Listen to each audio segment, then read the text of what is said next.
Well, there you go. We're out winging again. There's the hydrofoil down there with the green helmet. There's the wing, and there's the car with all the stuff on it. But we're waiting out for a storm. There's a storm coming from the south. It's pretty significant. Not good to be out when there's lightning. Lightning and kites and things don't mix. You've probably seen those videos. Sorry about the war paint. That's for the sun. But I'm just an Aussie and I live as it is.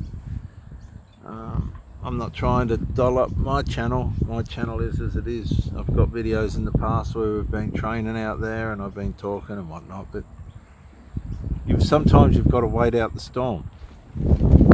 And I've done this in numerous relationships, tried to see what is going to pan out of the issues, and you just wait and you might break. Waiting can break you. It can make you or break you, actually. A lot of the times it'll probably break you, the waiting, but that's all right. If you've got the patience and capability of doing that, you're going to find out what the problem is eventually anyway, and usually whatever they're saying it is, it'll be the contrary. The solution will be the contrary usually, and you'll probably get the blame anyway for whatever's going on. And this seems to be the recurring matter of the fact in these kind of relationships. As the wind starts to push in, the front's starting to come across, it'll get up to, or we could go gale force. I'm not sure what's going to happen, but we're waiting it out.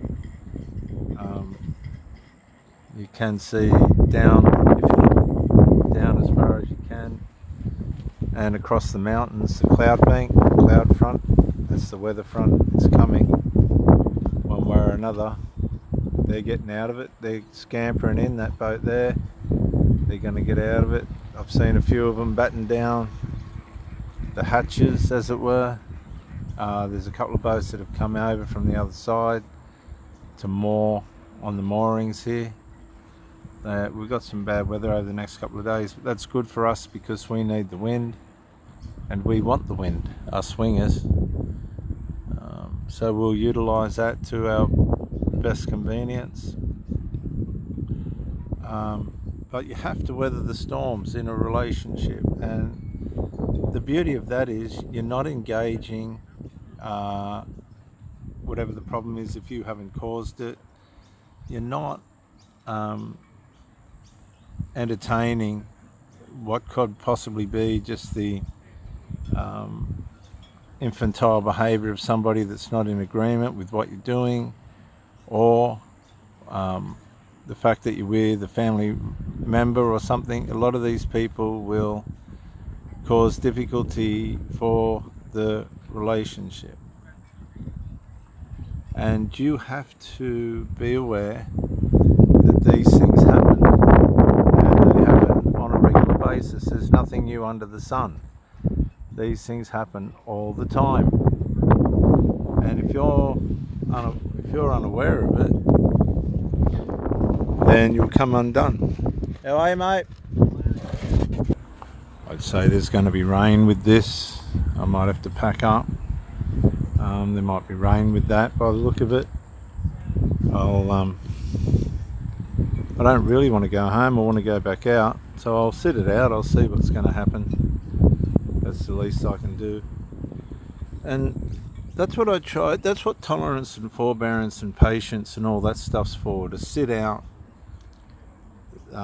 whatever the conflict is and see what's going to happen. If it's something that you've caused, of course, if you've got any common sense, you'll fix it straight away. You won't want any conflict and stuff in the relationship. You want all that out of the way. So you'll deal with that as quickly as you can, but it's these people that don't, that just strain things along until everybody's traumatized and broken down and not sure if they're coming or going or what. This is what a lot of these people will do, and it's not healthy for anyone, including the ones that are just leaving it simmer. that should be fixing it up.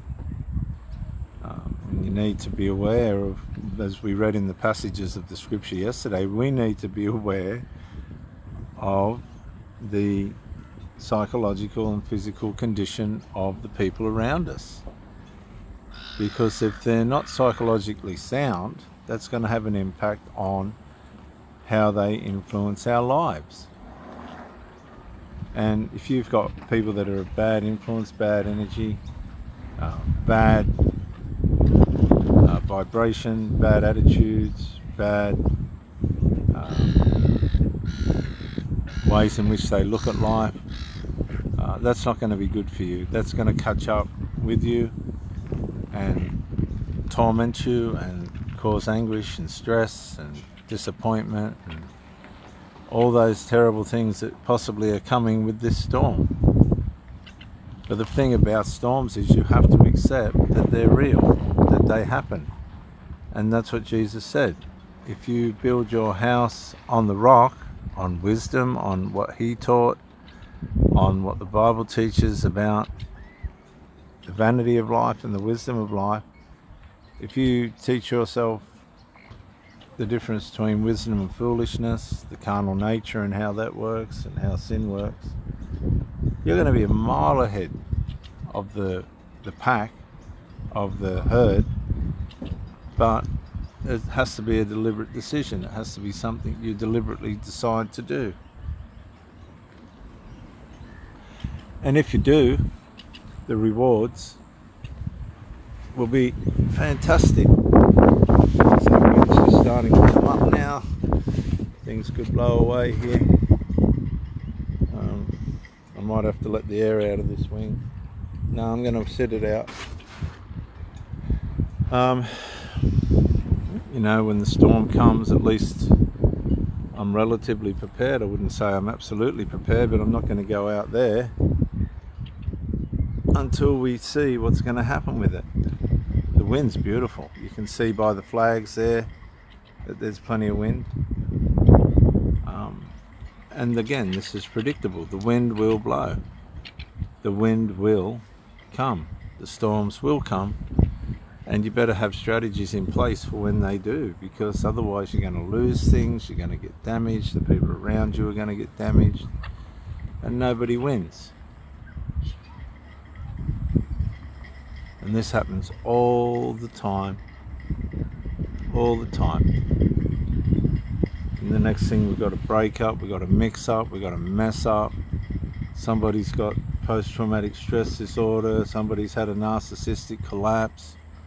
All this stuff that doesn't need to happen, but it does. And the next thing you know, you got whingers, whiners, interferers. I'm just going to let the air out of this. It's going to make a loud noise.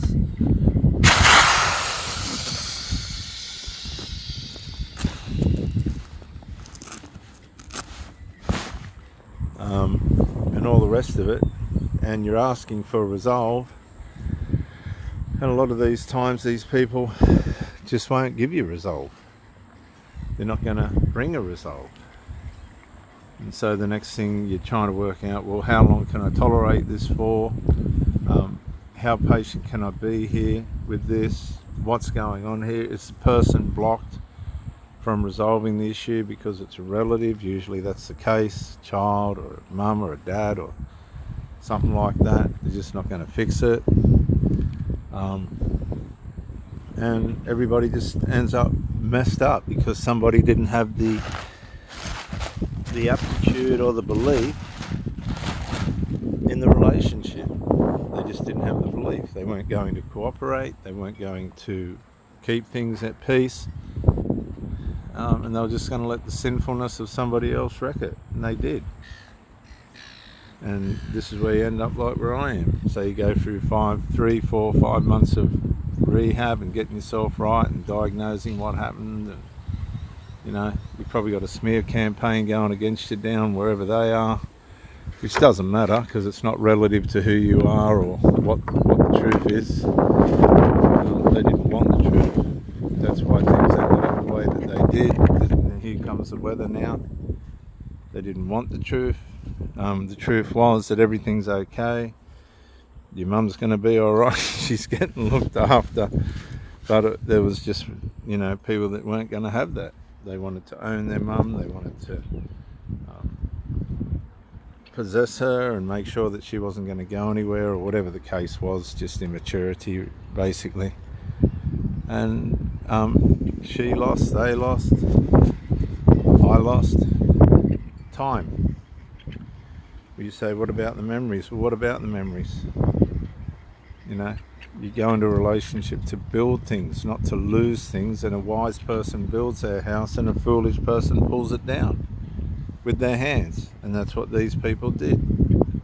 They triangulated it, they strangulated it, and I've had this happen in 3-4 occasions.